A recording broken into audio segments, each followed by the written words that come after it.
खबर हम आपको बताने जा रहे हैं। अयोध्या में शुरू हुआ मेहमानों के आने का सिलसिला। अयोध्या एयरपोर्ट पर लैंड हो रहे हैं लगातार हेलीकॉप्टर्स। बाबा रामदेव, स्वामी अवधेशानंद, चिंदानंद, कई संत अयोध्या एयरपोर्ट पर पहुंचे हैं। जो मेहमान हैं जिनकी लिस्ट जारी की गई थी, उन नामों के बारे में बताया गया था।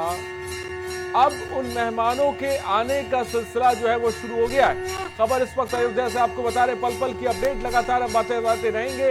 हमारे संवाददाता अयोध्या में हैं, महंतों से बात भी कर रहे हैं, वो भी हमने आपको दिखाया। लेकिन इस बीच एक बड़ी खबर, कई संत अयोध्या एयरपोर्ट पहुंच रहे हैं। इन सब के बीच गेस्ट से आपका तारुफ भी करा दें। हमारे साथ इस वक्त दिव्य जीवन दास, महंत दिगंबर अखाड़ा हमारे साथ जुड़ रहे हैं। महंत महेंद्र दास, शिष्य नृत्य गोपाल दास, वो भी हमारे साथ जुड़े। आपका बहुत बहुत स्वागत है। और भूपेंद्र सिंह अयोध्यावासी हैं, इस वक्त हमारे साथ जुड़ रहे हैं। सबसे पहले आप सबों का के न्यूज़ पर बहुत बहुत स्वागत है। और सबसे पहले सीधे दिव्य जीवन दास जी के पास चलते हैं। दिव्य जीवन दास जी, बरसों से इंतजार था, वो लम्हा अब नज़दीक आ गया है। लोग बहुत खुश हैं, लोगों में उत्साह देखने को मिल रहा है। सबसे पहले क्योंकि आप अयोध्या में हैं, देश और दुनिया के तमाम लोग दिव्य जीवन दास जी अब अयोध्या के बारे में जानना चाहते हैं कि अयोध्या में इस वक्त क्या कुछ हो रहा है, वो जानकारी जानना चाहते हैं। फिलहाल मैं आपसे जानना चाहूँगा, अयोध्या किस तरह से तैयार की जा रही है और आप कितना खुश हैं? अयोध्या राममय हो चुकी है, इसके बारे में थोड़ा सा बताएं। वास्तव में भगवान राम की जन्मभूमि का शिलान्यास माननीय सम्माननीय अपने प्रधानमंत्री योगी मोदी जी के द्वारा जो संपादित होने जा रहा है, वास्तव में बहुत समय की हमारी कल्पना थी, सभी लोगों की, जन जन की, कण कण की। हमारे राम, हमारे हृदय के राम अयोध्या में जिस जन्मभूमि में उनका जन्म हुआ उसमें विराजमान हो। इसके लिए बहुत प्राचीन समय से बहुत ऋषि मुनियों ने तपस्या की, बहुत बड़ा संघर्ष किया। बहुत से ऋषि मुनि इसी तारतम्य में गुजर गए, लेकिन यह अलौकिक समय हम लोगों को जो प्राप्त हुआ है, बहुत ही का बहुत ही उत्तम समय आज हमें प्राप्त हुआ है। वह परम सौभाग्य है हम सब लोगों का, सारी जनता जनार्दन का, श्रद्धालुओं का। और इसी क्रम में, इसी तारतम्य में अयोध्यापुरी को जो है बहुत ज्यादा सजाया गया है। पीले रंग से उसको जो है पूर्ण रूप से रंग दिया गया है। और ऐसा लग रहा है कि जैसे भगवान राम 14 वर्ष के वनवास के पश्चात जिस प्रकार से अयोध्या में पधारे थे, ठीक उसी प्रकार से उनका स्वागत सत्कार दीप प्रज्वलन करके और रंग रोगन से सजा करके सारी अयोध्यापुरी इस समय तैयार है हर्षोल्लास के साथ कि हमारे मर्यादा पुरुषोत्तम राम पुनः वापस आ रहे हैं।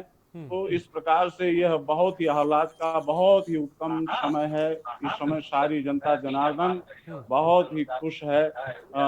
इसके लिए बहुत बहुत साधुवाद दिया जा रहा है जिन लोगों ने इस क्रम में, इस संघर्ष में अपना सहयोग दिया। हमारे आत्मा में बसने वाले, सारे विश्व में, सारे जगत में, सारे भारत में बसने वाले प्रभु श्री राम को का अवतरण ऐसा लग रहा है कि पुनः इस धरा पर, अयोध्या भूमि पर हो रहा है। उनकी भव्य दिव्य मंदिर का जो निर्माण कार्य हो रहा है, उसके लिए बहुत बहुत सभी को साधुवाद जिन लोगों ने इसमें बहुत साधुवाद। और साफ तौर पर महेंद्र दिव्य जीवन दास जी जो कह रहे हैं वो अपने आप में खास बात है, क्योंकि इसका बेसब्री से इंतजार देश और दुनिया के तमाम लोग कर रहे थे। देशवासियों के साथ हर किसी को बेसब्री से इंतजार था। फिलहाल बुक्कल नवाब जी से भी आपका तारुफ करा दे। बुक्कल नवाब साहब भी हमारे साथ इस वक्त जुड़ गए हैं। बुक्कल नवाब जी, बहुत बहुत स्वागत है आपका के न्यूज़ पर। मैं आपके पास आऊँगा, लेकिन उससे पहले इस वक्त हमारे साथ महंत महेंद्र दास जी भी जुड़े हुए हैं। महंत महेंद्र दास जी, कल का दिन नज़दीक है, प्रधानमंत्री नरेंद्र मोदी हैं। जैसा कि थोड़ी देर पहले मैंने बड़ी खबर भी बताई कि अब तमाम मेहमानों का आने का सिलसिला जो है वो शुरू हो गया है। हेलीकॉप्टर्स जो हैं वो लैंड कर रहे हैं अयोध्या में। तमाम बड़ी हस्तियां जो हैं वो लगातार जो पहुंचने का सिलसिला है वो लगातार शुरू हो गया है। लेकिन इस बीच मैं समझना चाहूँगा आपसे, एक लंबा आंदोलन इस देश ने देखा, चीज़ों को देखा, सुप्रीम कोर्ट का फैसला आया, सारी सहमति से जो है उसको सब ने माना भी। इस वक्त अयोध्या क्या संदेश दे रही है, मैं आपसे जानना चाहूँगा महेंद्र राज जी। सबसे पहले के न्यूज के मीडिया बंधुओं को एवं दर्शकों को मैं बहुत बहुत धन्यवाद जी एवं साधुवाद देना चाहता हूं, बधाई भी देना चाहता हूं कि भारत में ही नहीं अपितु पूरे विश्व में सनातन संस्कृति में आस्था विश्वास रखने वाले सभी के इंतजार का एवं जो बेसब्री से भगवान राम के अपने आराध्य का दर्शन करने का, जो उनके भव्य और दिव्य मंदिर निर्माण की जो आकांक्षा और अभिलाषा थी, वो बस चंद्र घंटों में पूरा होने वाला है। क्योंकि कल श्री राम जन्मभूमि परिसर में भारत के यशस्वी प्रधानमंत्री आदरणीय नरेंद्र मोदी जी, उत्तर प्रदेश के यशस्वी मुख्यमंत्री आदरणीय योगी आदित्यनाथ जी महाराज एवं आरएसएस के सर संचालक मोहन भागवत जी, राज्यपाल जी एवं राम जन्मभूमि तीर्थ क्षेत्र ट्रस्ट के अध्यक्ष परम पूज्य गुरुदेव भगवान मणिराम दास छावनी के पीठाधीश्वर के कर कमलों के द्वारा वो शिलान्यास पूजन होगा। और राम जन्मभूमि के लिए जिन्होंने एक सपना देखा था और इतना बड़ा आंदोलन, इतने बड़े कार्य को जिन्होंने बीड़ा उठाकर आगे बढ़ाने का कार्य किया था, ऐसे पूज्य अशोक सिंघल जी, स्वर्गीय स्वामी अभयनाथ जी महाराज, स्वर्गीय स्वामी रामचंद्र परमहंस जी, पिछले साल ही दिवंगत हुए स्वामी श्री सत्यमित्रानंद जी महाराज, इन लोगों ने एक सपना देखा था और अयोध्या में दिव्य और भव्य रामलला के मंदिर निर्माण के लिए इन लोगों ने बहुत सारे आंदोलन किए। इनके मार्गदर्शन में बहुत सारे कार सेवकों ने अपने प्राणों की आहुति दी। इस अयोध्या को कुछ तथाकथित सरकारों ने जो कृत्य किए थे वो दुनिया में किसी से छुपा हुआ नहीं है, लेकिन आखिर विजय तो सत्य का ही होता है। और उस सत्य के विजय के प्रतीक के रूप में सुप्रीम कोर्ट ने फैसला दिया और आज हमारे रामलला का दिव्य और भव्य मंदिर निर्माण के मार्ग प्रशस्त हो चुका है और कल शिलान्यास होने वाला है। बहुत अच्छी बात है, कल शिलान्यास होने वाला है, जिसका तमाम देशवासियों को और ख़ासकर जैसा कि हम खबर भी दिखा रहे हैं, अमेरिका में जो है वहाँ पर भी बेसब्री से लोग इंतज़ार कर रहे हैं। वहाँ पर भी समारोह, देश के हर जगह पर ये समारोह देखने को मिल रहा है, सब जगह बेसब्री इंतज़ार है। कल जब प्रधानमंत्री नरेंद्र मोदी अयोध्या पहुँचेंगे, अपने आप में ख़ास पल होगा। बुक्कल नवाब साहब भी हमारे साथ जुड़े हुए हैं। बुक्कल नवाब साहब, थोड़ी देर पहले आपसे हमारी बात हुई थी। गंगा जमुनी तहजीब वाला मुल्क देश कहा जाता है, जहाँ पे विविधता में ही एकता होती है। और इतना बड़ा लम्हा जब राम मंदिर बनने जा रहा है, जिसका बरसों से इंतज़ार किया जा रहा है, अयोध्या के लोग तो खुश हैं, तमाम लोग भी खुश हैं। जब सुप्रीम कोर्ट की तरफ से फैसला आता है तो चाहे दोनों ही समुदाय के लोग उस पर सहमति जाहिर करते हैं और इस्तकबाल भी करते हैं साफ तौर पे फैसले का। मैं आपकी नज़र से समझना चाहूँगा, ये दिन इस गंगा जमुनी तहजीब के लिए कितना मायने रखता है कल का दिन? देखिए, ये जो भी मतलब ये कोर्ट में जिस तरीके से ये चल रहा था, मैटर चल रहा था, और उससे पहले हमने आज से 5-6 साल पहले नेशनल टीवी को पर ये बात कही थी कि मंदिर बनेगा तो अयोध्या में बनेगा, भगवान श्री रामचंद्र जी का बनेगा, उसको कोई रोक नहीं सकता। अगर अयोध्या में मंदिर नहीं बनेगा तो क्या पाकिस्तान में बनेगा, क्या अफगानिस्तान में बनेगा, कहाँ बनेगा मंदिर? मंदिर तो बनेगा। यहाँ हमारे हिंदू भाइयों की इतनी आस्था है, हमारे 80 करोड़ से ऊपर जो हिंदू भाई उनकी आस्था है, उनकी आस्था से खिलवाड़ किया जा रहा था। अगर यही जो है जो फैसला आया है, ये फैसला पहले ही, अगर मतलब हम लोग पहले ही जो भी मुस्लिम पक्ष लगा हुआ था और ऐसे ही सरेंडर कर देता और कहता है कि हम आपको दे देते, हम आपसे केस नहीं लड़ना चाहते, तो आज हिंदू मुस्लिम भाईचारे का जो है जय जयकार हो रही होती पूरे हिंदुस्तान के अंदर। और लेकिन इन लोगों ने नाक कटवा के रख दी। जिस तरीके से मंदिर के ऊपर जिस तरीके से ये लोग लड़े हैं, जिस तरीके ये जफर याब जिलानी और कौन कौन सब लोग जो जिस तरीके से मतलब आस्था से मतलब एक खिलवाड़ करने की कोशिश की है और उसको कोर्ट के अंदर लेके गए। भगवान श्री रामचंद्र जी का मैटर है, उसको कोर्ट के अंदर ले जाने की उनको क्या जरूरत थी, और कोर्ट के अंदर लेके गए और कोर्ट के अंदर इस तरीके से जिस तरीके से चला है और जिस तरीके से वो उठापटक हुई है, जिस तरीके से खून खराबा हुआ है, जिसके अंदर जो है मतलब एक काली आंधी जैसे जिस तरीके चलती है वो चली है, ये लोगों ने चलवाई है। ये तो पहले ही मतलब ये मतलब हमारे हिंदू भाइयों को जो है ये सौंप देना चाहिए था कि भैया ये तुम्हारा मंदिर है, तुम्हारी आस्था है, तुम्हारी चीज है, तुम्हारा भारत है, सब कुछ तुम्हारा है, इसलिए ये मंदिर भी तुम्हारा है, जगह भी तुम्हारी है, सब कुछ तुम्हारा है। और फिर उस मस्जिद के अंदर नमाज पढ़ने से क्या फायदा जो जिसमें 70-60 साल और 70 साल से जहां मुकदमा चल रहा हो विवादित जगह को वो मस्जिद में नमाज पढ़ना जो है वही सबसे बड़ा जो है वो जायज नहीं है, हराम है वो, बिल्कुल जायज नहीं है। बुक्कल नवाब साहब ने अपनी बात और जो कल हो रहा है वो बहुत सही हो रहा है। जी जी बुक्कल नवाब साहब आपकी बात, अभी हम अयोध्या गए थे, अयोध्या के अंदर हम चंपत राय जी से आरएसएस के जो हमारे माननीय उपाध्यक्ष है हम उनसे मिले और हमने उसके लिए 10 किलो चांदी जो थी हमने भेंट की। एक मुसलमान होने के नाते हमने 10 किलो चांदी जो है 10 किलो 1 ग्राम चांदी जो है हमने वहां के ऊपर जो है चंपत राय जी को भेंट की कि हमारे ये राम मंदिर के अंदर जो है इसको मतलब इसको भी स्वीकार कर लिया जाए। ये बड़ापन नहीं है कि हमने चांदी दे दी, हमारा बड़ापन नहीं है।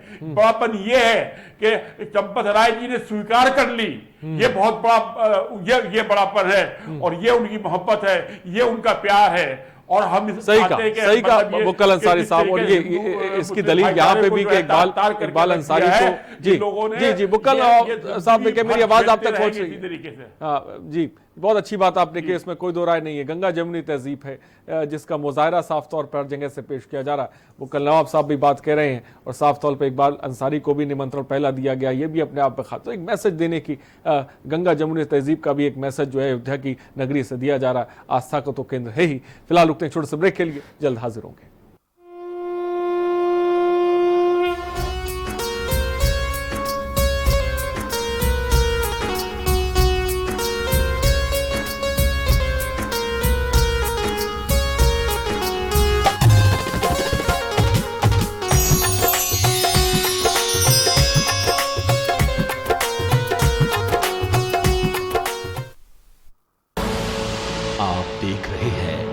की न्यूज, खबरों का सारथी। कोरोना में लॉकडाउन के चलते बहुत से लोगों की नौकरियां चली गई थी। लॉकडाउन खुलने के बाद अब जाकर धीरे धीरे जिंदगी नॉर्मल हो रही है। लोगों को काम ढूंढने में दिक्कत ना हो, इसलिए दिल्ली सरकार ने शुरू किया है रोजगार बाजार, एक वेबसाइट जहां नौकरी ढूंढने वाले और नौकरी देने वाले दोनों मिलते हैं। आपको बस www.jobs.delhi.gov.in पर रजिस्टर करना है। अगर आप नौकरी ढूंढ रहे हैं तो अपनी जानकारियां वेबसाइट पर डालकर अपने पसंद की नौकरी पर क्लिक करके नौकरी देने वाले से संपर्क कर सकते हैं। और अगर आप एम्प्लॉयर हैं तो अपनी प्रोफाइल पर वैकेंसी पोस्ट कर दीजिए, नौकरी ढूंढने वालों की एप्लीकेशन आपके पास पहुंच जाएगी। तो याद रखिए www.jobs.delhi.gov.in। सदियों से जिस पल का था इंतजार, अयोध्या में आने वाली है वो शुभ घड़ी। रामनगरी में अब आरंभ होगा जोरदार भव्य भूमि पूजन से जुड़ी हर खबर। 5 अगस्त को अयोध्या पर महा कवरेज सुबह 6 बजे से लगातार। देखिए सिर्फ के न्यूज इंडिया पर। आप देख रहे हैं के न्यूज, खबरों का सारथी। खुदी को आजमाया है तो ये अंदाज आया है, खुदी को आजमाया है तो ये अंदाज आया है। तुम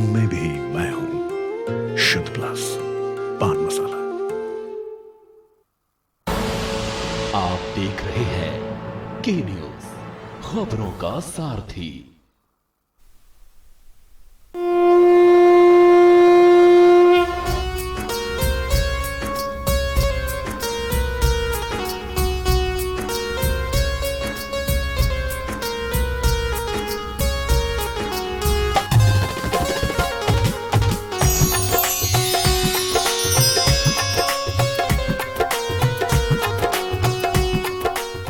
ब्रेक के बाद आपका स्वागत है। जी हां, रोम रोम में राम है और कुछ पल का सिर्फ इंतजार है। कुछ ही घंटे बचे हुए हैं जब प्रधानमंत्री नरेंद्र मोदी अयोध्या पहुंचेंगे, जिसके लिए अयोध्या सज धज कर तैयार है पूरी तरह से। तमाम, जैसा कि थोड़ी देर पहले मैंने खबर भी पढ़ी कि तमाम मेहमान अयोध्या पहुंचने का जो सिलसिला है वो शुरू हो चुका है। हेलीकॉप्टर्स के माध्यम से वो अयोध्या पहुंच रहे हैं। अयोध्या पूरी तरह से भगवान श्री राम के इस्तकबाल के लिए तैयार है और आस्था का इस वक्त केंद्र है। और ये केंद्र एक मैसेज दे रहा है इस वक्त देश और दुनिया को, जो अपने आप में बहुत बड़ा है, जो अपने आप में बहुत ज़रूरी है। भूपेंद्र सिंह इस वक्त अयोध्या वासी और राम सेवक हैं, वो इस वक्त हमारे साथ जुड़े हुए हैं। भूपेंद्र सिंह जी, बड़ा दिन कल है, तैयारियां लगातार काफ़ी लंबे वक्त से चल रही हैं, लेकिन इस बीच मैं आपसे समझना चाहूँगा, राम मंदिर के आंदोलन को लेकर आप किस तरह से जुड़े रहे, किस तरह की मुश्किलात सामने आई, और उसके बाद जो कल का दिन है क्या महसूस कर रहे हैं? भूपेंद्र जी बताएं।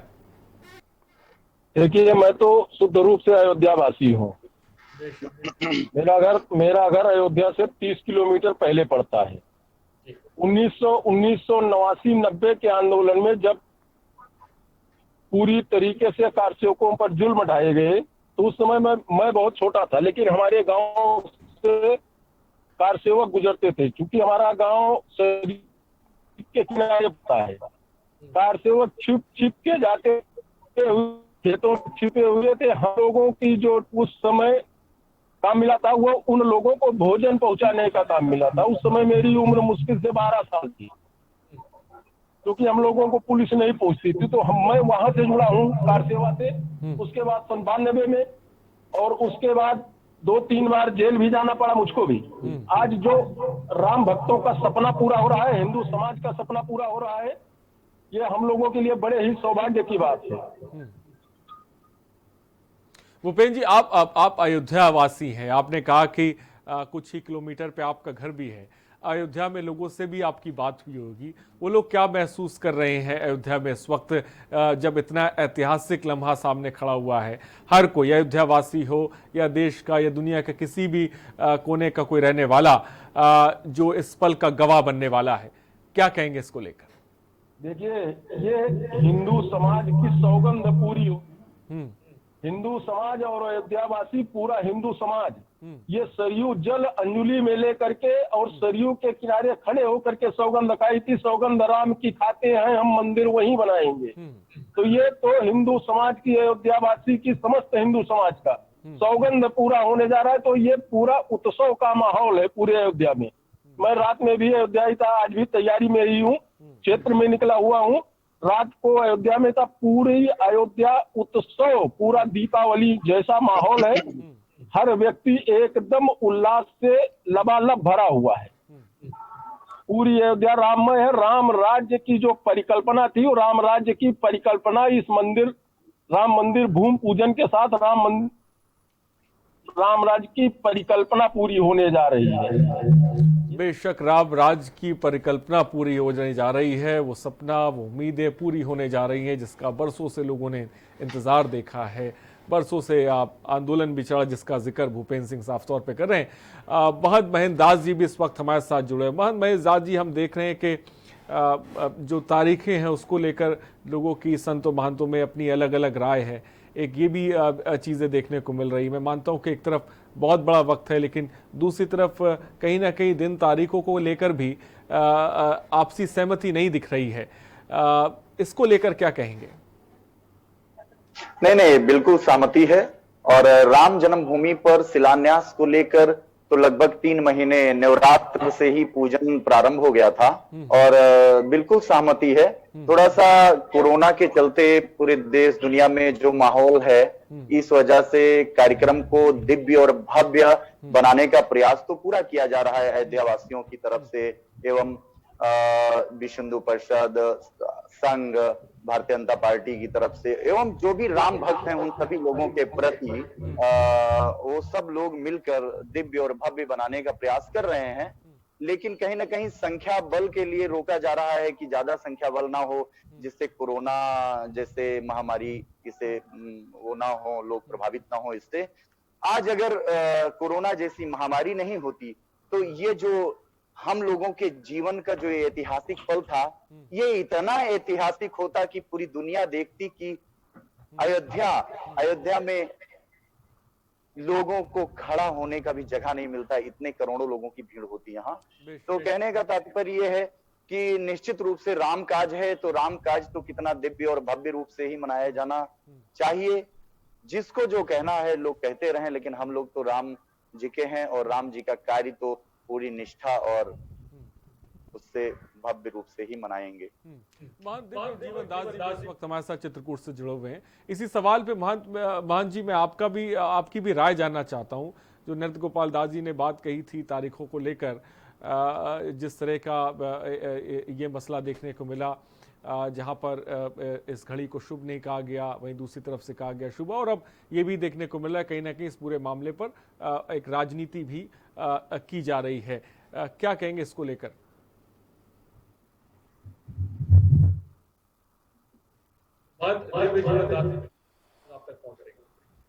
जी, वास्तव में बहुत ही सुंदर और उत्तम कार्य में कहीं ना कहीं लोगों की टिप्पणी होती है, और यदि टिप्पणी होने लगे तो आप ये समझ बहुत शानदार, बहुत उत्तम कार्य है। ऐसा कार्य कदाचित कभी कभी होता है और निश्चित रूप से ये बहुत बड़ी विजय है हिंदुत्व की और हमारे देश की, हमारे भारत की, संपूर्ण विश्व की। ये बहुत बड़ी विजय है और ऐसा आशान्वित समय कदाचित बहुत लम्हे के बाद, बहुत समय के इंतजार के बाद, चाहे वो भक्त रहे हों, जनता जनार्दन रहे हों, श्रद्धालु रहे हों, सभी के प्राणों में स्थित भगवान श्री राम और भगवान का भव्य दिव्य मंदिर बहुत पहले से है, और इसके लिए बहुत बड़े आंदोलन, बहुत बड़े कार्य किए गए, और उसके पश्चात जो सफलता मिल रही है उसमें निश्चित रूप से कुछ न कुछ लोगों को इस प्रकार से चिंता होगी। कहते हैं कि काबुल में भी गधे होते हैं, तो निश्चित रूप से उनके मन में इस विशिष्ट कार्य, इस दुष्कर कार्य के संपन्न होने पर, संपादित होने पर निश्चित रूप से कहीं ना कहीं आक्रोश होगा, दुख होगा। लेकिन बाकी ये जन जन में, कण कण में बसने वाले राम है और उनके भव्य दिव्य मंदिर के निर्माण में किसी को भी किसी भी प्रकार से शिकवा गिला नहीं है। कुछ चंद लोगों को हो सकती है जो होनी चाहिए, उसी से ये सिद्ध होता है कि निश्चित रूप से यह बहुत उत्तम कार्य है, बहुत सुंदर कार्य है। तभी इन लोगों के मन में इसके प्रति जो है अच्छी भावना नहीं है, ये निंदा करना चाहते हैं, उसका कटाक्ष करना चाहते हैं। ये बहुत बड़ी सफलता का विषय है, बहुत बड़े हर्ष का विषय है कि जो दुष्कर कार्य था वह संभव हो पाया। जिस प्रकार से गंगा के अवतरण के समय जो है भागीरथ जी ने ब्रह्मा जी से प्रश्न किया था कि हे प्रभु, मेरे पहले भी बहुत से लोगों ने तपस्या की, लेकिन मुझे क्यों ये सफलता मिली? ब्रह्मा जी ने उत्तर दिया था कि हे आपके बहुत से पूर्वजों ने तपस्या की, लेकिन तब तक उनका कार्य जो है नकारात्मक था। आपके समय, आपकी तपस्या के समय आते आते वह सकारात्मक में बदल गया और ये सफलता आपको मिली, इसीलिए आज गंगा का अवतरण हो रहा है। तो यह हम सब लोगों का सौभाग्य है। कितने ऋषि मुनि, कितने लोग इस आंदोलन को करते करते इस इच्छा को लिए हुए अपने मन में चले गए, आज वह सफलीभूत हो रहा है।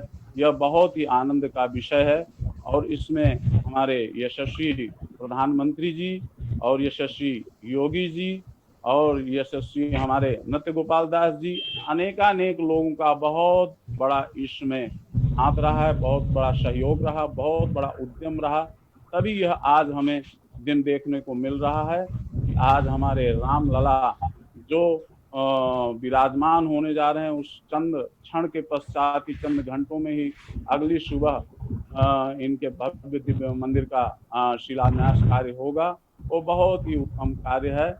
और भगवान का कार्य जो होता है वो सदैव शुभ होता है, कभी अशुभ हो ही नहीं सकता है। उसके लिए किसी भी प्रकार से निंदा या किसी भी प्रकार से उसका कटाक्ष नहीं करना चाहिए। यदि हो रहा है तो निश्चित रूप से बहुत बड़ी सफलता हो रही है, बहुत बड़ा उत्तम कार्य संपादित होने जा रहा है, जो कभी संभव नहीं था, जो अन्य लोग नहीं कर पाए वह कार्य जो है असाध्य कार्य। मान जी ने बहुत अच्छी बात की। भगवान का जो काम है वो तो हमेशा शुभ होता है, उसमें अशुभ होने की क्या बात है। मुक्कल नवाब जी, इसी बात को लेकर जिस तरह से हम अब बयानात सामने आ रहे हैं, दिन तारीख को लेकर जो बात सामने निकल कर आ रही, जिसको लेकर महान साहब को भी आपने सुना, वो कह रहे थे कि भगवान का काम जो है वो तो शुभ होता है, उसमें अशुभ की तो कोई बात ही नहीं है। लेकिन ऐसा हमारे देश में देखने को मिलता है कि हर चीज़ कहीं ना कहीं राजनीतिक रूप लेती जाती है, उसमें पॉलिटिक्स होती है। वैसे ही कहीं ना कहीं यहाँ पर भी नजर आ रहा है। क्या कहेंगे मुक्कल नवाब साहब? देखिए, शुभ अशुभ जो है एक अजीब सी बात है कि शुभ अशुभ जो है वो हमारे लोगों के लिए है, इंसानों के लिए है, हम लोगों के लिए है कि ये शुभ है, ये अशुभ है। ये भगवान के लिए भी शुभ है, अशुभ है, ये हमारे बात समझ में नहीं आती, हमें सर के ऊपर से निकल रही है। ये बात जो है बिल्कुल कतई जो है वो स्वीकार करने लायक नहीं है। वो सब शुभ है, शुभ है, शुभ है, शुभ है, शुभ ही है। अशुभ नहीं है,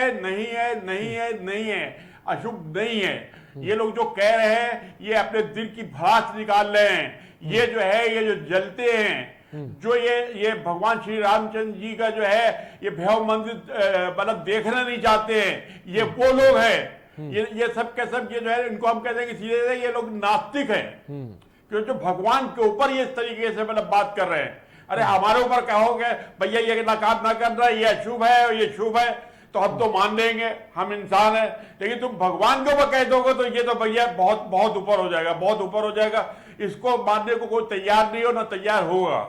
और जो ये मान रहे हैं, जो ये कर रहे हैं, और जिस तरीके से ऊंची बातें कर रहे हैं, तो वो अपने दिल को तसल्ली दे रहे हैं, अपने दिल को इत्मीनान दे रहे हैं। तो इत्मीनान देते रहे, तसल्ली देते रहे, लेकिन इसमें होना कुछ भी नहीं है। जो भी होगा वो शुभ होगा, शुभ होगा, शुभ होगा, शुभ होगा।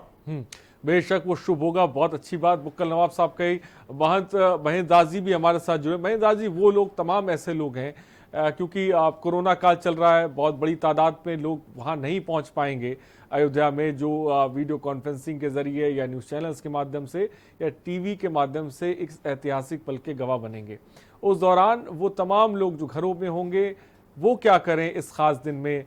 कल जब भगवान राम का राज्य तिलक होने जा रहा है, उस दौरान वो घर में क्या कुछ खास करें, इसके बारे में थोड़ा सा बताएं। हम लोग भी लगातार न्यूज के माध्यम से लोगों तक ये संदेश पहुंचा रहे हैं। पूज्य सदगुरुदेव भगवान एवं सभी साधु संत जो हैं वो सब अपने भक्तों को और जो भी देश विदेश में रह रहे सनातन संस्कृति में आस्था विश्वास रखने वाले लोगों को ये संदेश दे रहे हैं कि आने वाले 5 तारीख को भगवान राम का दिव्य भव्य मंदिर का शिलान्यास होने वाला है। तो सभी लोग यहाँ पर तन के साथ उपस्थित ना हो पाए, लेकिन मन के साथ वो अयोध्या में उपस्थित रहें और अपने अपने घरों में, अपने अपने घरों के छत पे दीपक जलाएं, रामचरितमानस का पाठ करें, श्री राम नाम संकीर्तन करें, क्योंकि राम नाम संकीर्तन जो है वो सभी प्रकार के दुखों का हरण करने वाला है। तो ये जो कोरोना नाम की महामारी है, इसका भी वही एक उपचार है कि देखिए, जब दवा काम नहीं करता है तो दुआ काम करता है।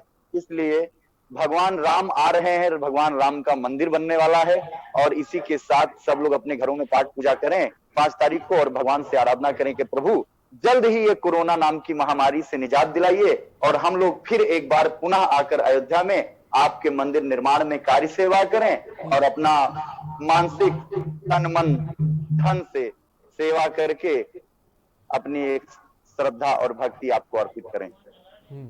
लेकिन इस बीच महंत जी, मैं आपसे भी जानना चाहूँगा, क्योंकि इस वक्त तमाम लोग आपको सुन भी रहे हैं, अयोध्या जिसके बारे में हम जिक्र कर रहे हैं, क्योंकि अयोध्या इस वक्त आस्था का केंद्र जो है वो बनी हुई है, हमेशा से ही आस्था का केंद्र है। इस वक्त अयोध्या क्या एक मैसेज दे रही है, क्योंकि अध्यात्म के लिहाज से अयोध्या बहुत अहम मानी जाती है। अब हम ये भी देख रहे हैं कि सामाजिक बदलाव भी अयोध्या में देखने को मिल रहा है, आध्यात्मिक बदलाव के साथ सामाजिक बदलाव भी देखने को मिल रहा है। तो इसके बारे में थोड़ा सा बताएं, क्या संदेश इस वक्त अयोध्या दे रही है?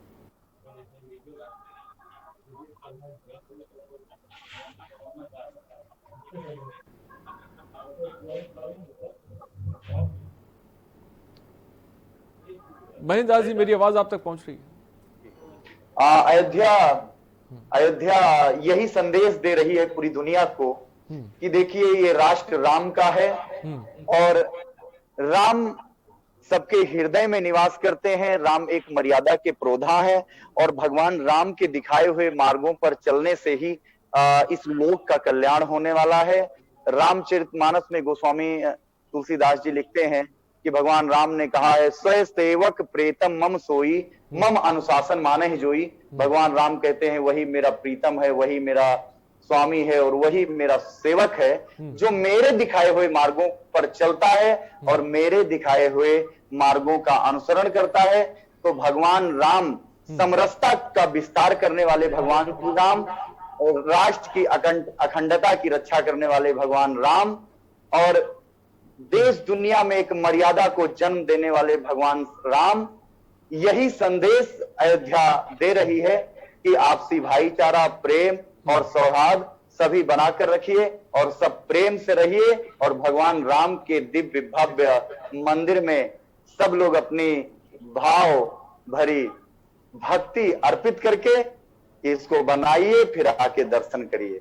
बेशक, बहुत अच्छी बात बहन साहब आपने कही कि सब लोग मोहब्बत से रहिए, प्रेम से रहिए। जो मैसेज श्री राम भी देते हैं, जो मैसेज महेंद्र दास जी भी दे रहे हैं, जो मैसेज तमाम लोग देते हैं, और ये मैसेज अपने आप में बहुत ज़रूरी भी है। और इस वक्त हमारे साथ भूपेंद्र सिंह भी है। भूपेंद्र सिंह जी, आपने उस आंदोलन का जिक्र किया, आपने किस तरह से कार सेवकों की मदद की उसके बारे में हमको बताया। मैं जानना चाहूँगा, इस वक्त जबकि प्रधानमंत्री आ रहे हैं, अयोध्या पूरी तरह से सज धज के तैयार है, आस्था का केंद्र अयोध्या बनी है, वो कार सेवकों से भी आपकी बात हुई होगी, उन तमाम लोगों से जिन्होंने मुश्किल के वक्त में उस आंदोलन में डटे रहे, वो क्या महसूस कर रहे हैं, उनके परिवार के लोग क्या महसूस कर रहे हैं, इसके बारे में भी थोड़ा सा बताएं भूपेंद्र सिंह जी।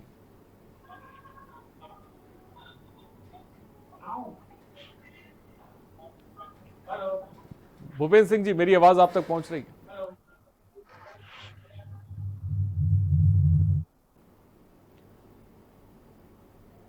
तो शायद भूपेंद्र जी तक मेरी आवाज़ नहीं पहुंच पा रहे, मुझसे जुड़ने की कोशिश करेंगे। फिलहाल इस वक्त हमारे साथ महंत दिगंबर अखाड़ा, वो भी इस वक्त हमारे साथ जुड़े हुए हैं। दिव्य जीवन दास जी, दिव्य जीवन दास जी, आपको क्या लगता है, अब तो मंदिर का निर्माण बिल्कुल नज़दीक है, लेकिन अयोध्या को अब आगे किस तरीके से पेश किया जाना चाहिए आस्था के केंद्र के तौर पे, क्योंकि चीज़ें बदल रही हैं, जो है पर्यटन के लिहाज से भी काफ़ी जो है उसको महत्व दिया जा रहा है चीज़ों को, व्यापार के लिहाज से भी। लेकिन आपको क्या लगता है, अयोध्या से हमेशा निरंतर किस तरह का मैसेज देना चाहिए? वास्तव में अयोध्या ऐसी भूमि है जो राम राज्य की संकल्पना लिए हुए वाली भूमि है, यानी सभी की समानता और सभी लोगों को सम भाव से देखने वाली भूमि है। और राम जी ने ऐसा कार्य किया कि रावण जैसे आतंकवादी का विनाश किया और सारी जनता को संरक्षण प्रदान किया। तो इस भूमि से ऐसा संदेश होना चाहिए, जाना चाहिए कि वास्तव में सभी जनता जनार्दन सामान है, उनके ऊपर किसी भी प्रकार का आक्रमण, अतिक्रमण, आतंक आदि का प्रभाव नहीं जमाया जाएगा। और इसके साथ ही ऐसी अलौकिक भूमि की संरचना की जाए जो हमारे देश में ही नहीं अपितु संपूर्ण विश्व में हमारी संस्कृति, जो उदार संस्कृति है, उसी के अनुरूप आचरण करने का संदेश प्रदान करे।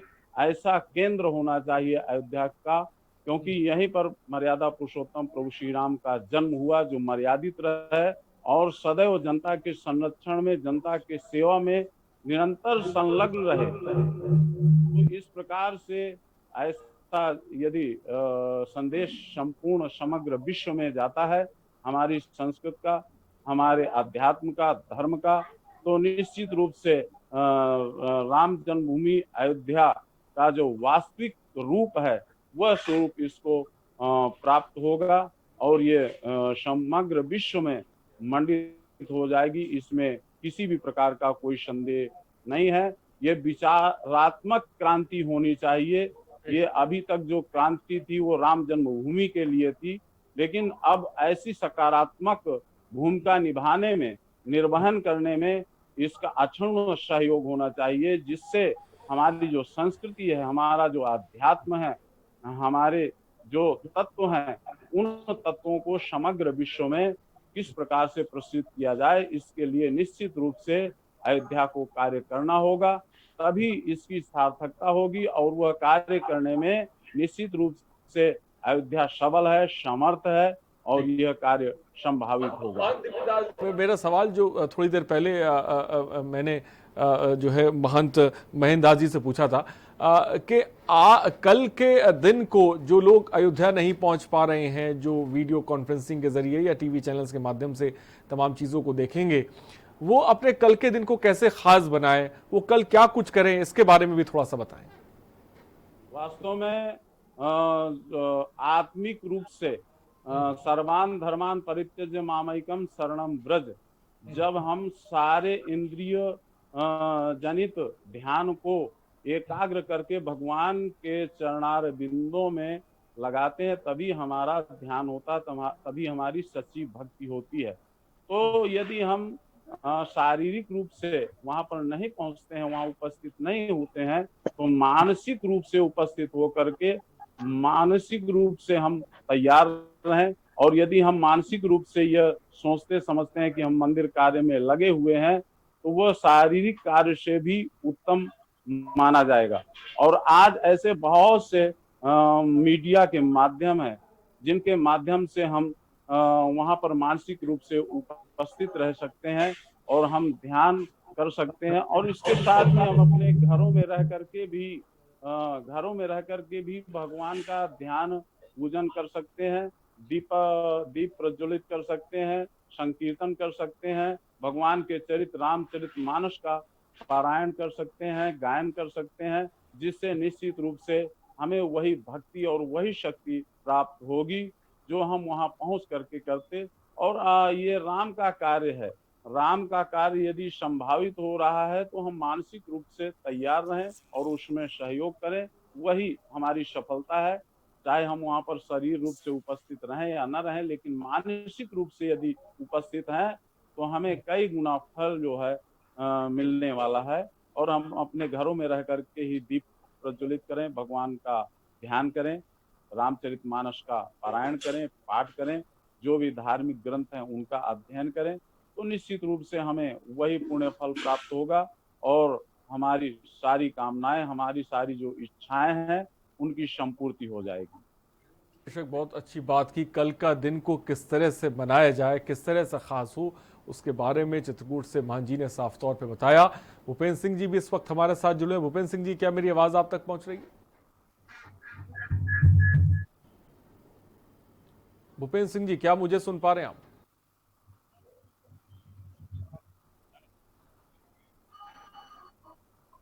तो शायद भूपेंद्र सिंह जी तक मेरी आवाज़ नहीं पहुंच पा रही है। महंत महेंद्र दास जी भी इस वक्त हमारे साथ जुड़े हुए।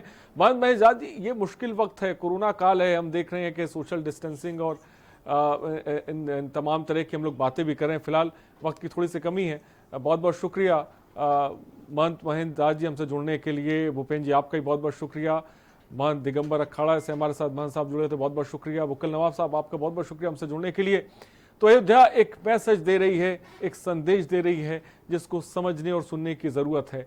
वकील साहब, नवाब साहब ने जिक्र किया गंगा जमुनी तहजीब, जिसके लिए हमारा मुल्क जाना जाता है, और जिस तरह से फैसला आया उसके बाद सभी पक्षों ने जिस तरह से सहमति जताई, ये अपने आप में काबिल तारीफ बात है। फिलहाल कल का इंतज़ार है जब भगवान श्री राम का राज तिलक होगा।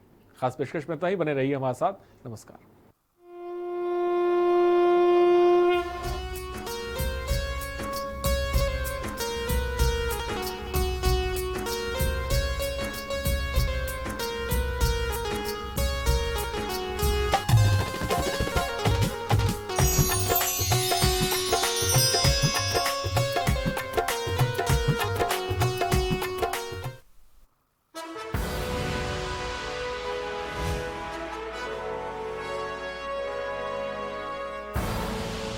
आप देख रहे हैं के न्यूज, खबरों का सारथी।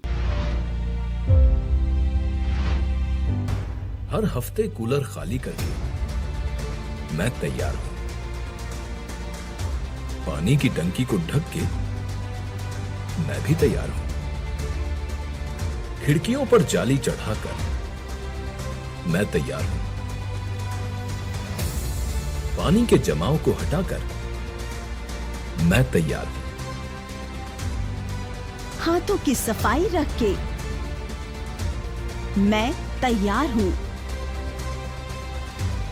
पीने के लिए साफ पानी रखकर मैं तैयार हूं। फुल शर्ट पहनकर मैं भी तैयार हूं। संचारी रोगों से बचाव के लिए हम सब तैयार हैं। आइए माननीय मुख्यमंत्री श्री योगी आदित्यनाथ जी के विशेष संचारी रोग नियंत्रण अभियान में इन बातों का पालन कर उनका साथ दें और बदलते मौसम में संचारी रोगों व डेंगू, चिकनगुनिया एवं मस्तिष्क ज्वर से